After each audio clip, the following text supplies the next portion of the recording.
Vita considers the installation of an elevator as a sequential assembling process of elevator subcomponents. It is for this reason that the parts of Vita's elevators are carefully sorted and supplied in modules.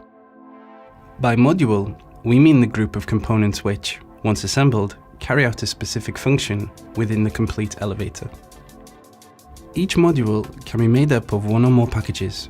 These packages are identified with a description of the module and its position within the assembly sequence. The supply of the elevator has been designed to fit what we consider to be the logical assembly sequence of a machine roomless elevator. The package that we have to open first is labelled and easily identifiable. Attached to this package, in a protective plastic cover, is the packing list and a document which details and lists the material supplied in each of the various modules.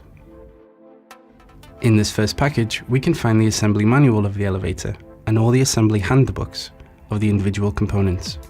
Before starting the assembly process, we strongly recommend that the assembly technicians read all the manuals in detail.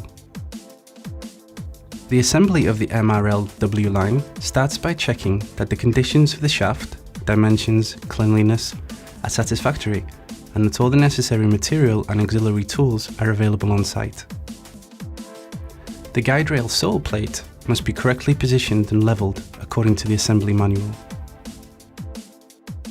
The bottom portions of the car and counterweight guide rails are cut and assembled according to the installation drawings. Should there be a difference between the pit depth given in the installation drawings and the as-built depth, the bottom guide rail can be adjusted and cut to the right length. A tool to help align the guide rails is recommended in order to guarantee a correct assembly. Vita can supply a guide rail alignment kit upon request. The first row of guide rail supports is assembled. Their position is detailed in the installation manual. With the help of some scaffold platforms, the successive guide rail portions, 2.5 meters or 5 meters, are assembled with their corresponding support brackets.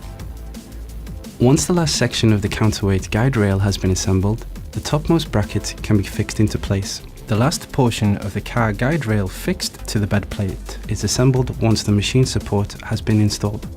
Alternatively, the process of assembling the guide rails can be carried out from a temporary platform which is fixed to the guide rails that have already been mounted and lifted up through the shaft by means of a block and tackle.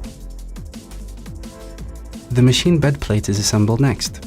A comfort kit is standard supply for 1.6 meters per second, but optional, though highly recommended, for 1 meter per second. These low-frequency metallic cushions absorb any vibrations that the system may produce. The machine is fixed to its support and is lifted and guided into position with the help of a block and tackle.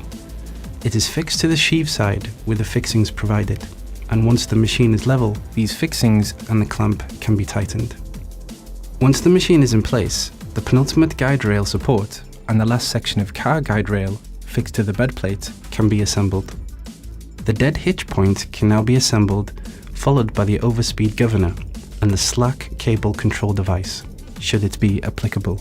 At this point, all the mechanical elements of the elevator are assembled in the headroom.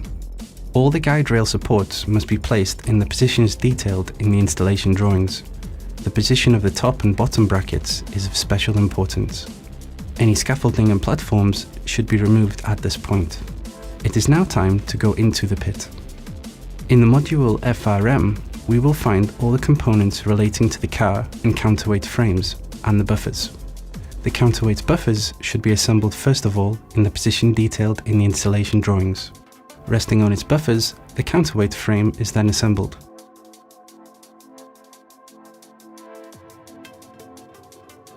A partial loading of the counterweight should then be carried out, according to the individual assembly requirements of each elevator. The car buffers are assembled next, in the position detailed in the installation drawings. Resting on its buffers and on the car floor, the car frame is assembled.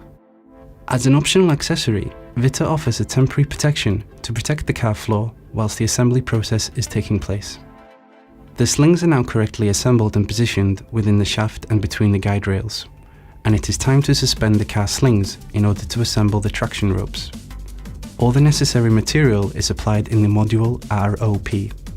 The machine should previously have been connected to the power with the encoder cable. The car sling is then lifted with a block and tackle to the highest floor that allows the floor of the car to lie flush with the landing FFL. Its position is maintained by means of the car frame locking kit.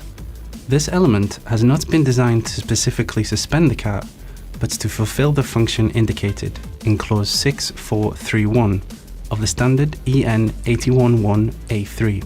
For the assembling of the traction ropes, please follow the instructions detailed in the elevator's installation manual. Repeat the process as many times as needed. A rope clasp guarantees the correct alignment of the ropes as they are fed into the grooves of the sheave.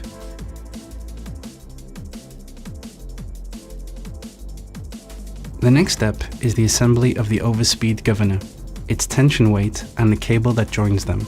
The fixing of the overspeed governor cable to the frame is the last stage of this subassembly.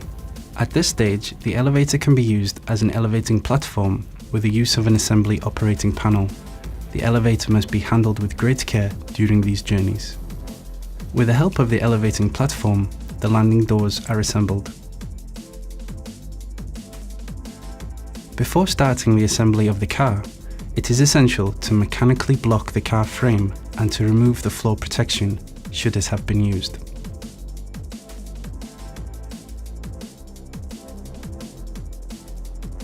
It is now time to assemble the car door.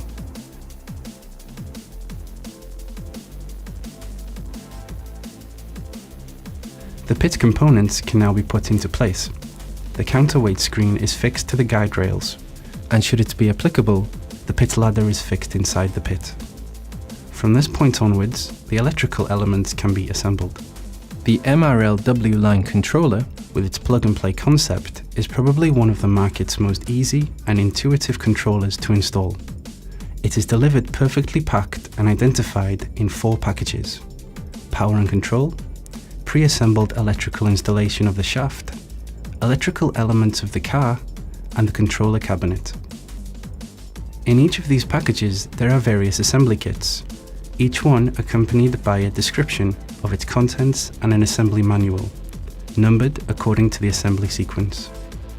The controller cabinet, with its reduced dimensions, is placed neatly in front of the frame of the landing door located on the last floor. The simplicity of the controller does not reflect its features. The MRL-W line controller can be supplied also according to other standards, such as EN 8170 and EN 8173. Upon request, it can also be adapted to the EN 8171 and EN 8172. Our pre-assembled electrical installation uses the CON-box system, which greatly reduces the assembly time, guarantees the quality of the CAN bus signals, and sets us apart from our competitors. The flat cable is manufactured with highly resistant and durable materials, which guarantee an optimal protection of the low-frequency CAN bus signals. An absolute positioning system of the car by means of a 4096 pulse encoder is optional. This makes assembly easier and guarantees millimetric precision of each stop.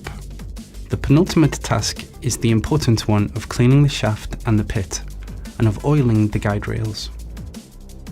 Finally, before the lift can be put into service, the MRL-W line must be submitted to a series of tests, according to Annex D of the EN 811A3, in order to ensure the perfect functionality and safety of the lift. VITA supplies a specific document which guides the assembly technician through all the steps that must be carried out. VITA has been issued by IONOR a conformity certificate, confirming the implementation and maintenance of a quality assurance system for the design, manufacturing, and final testing of elevators, and certifying that it complies with the requirements of Annex 1 of the Lift Directive 95/16/EC. This means that any assembly company with a quality assurance system compliant with the Annexes 12 Module E or 14 Module D of the Lift Directive 95/16/EC can put the lift into service and certify it accordingly. VITA can also supply the necessary documentation, allowing any assembly company without a quality assurance certificate the possibility of certifying the elevator through an external notified body according to Annex 6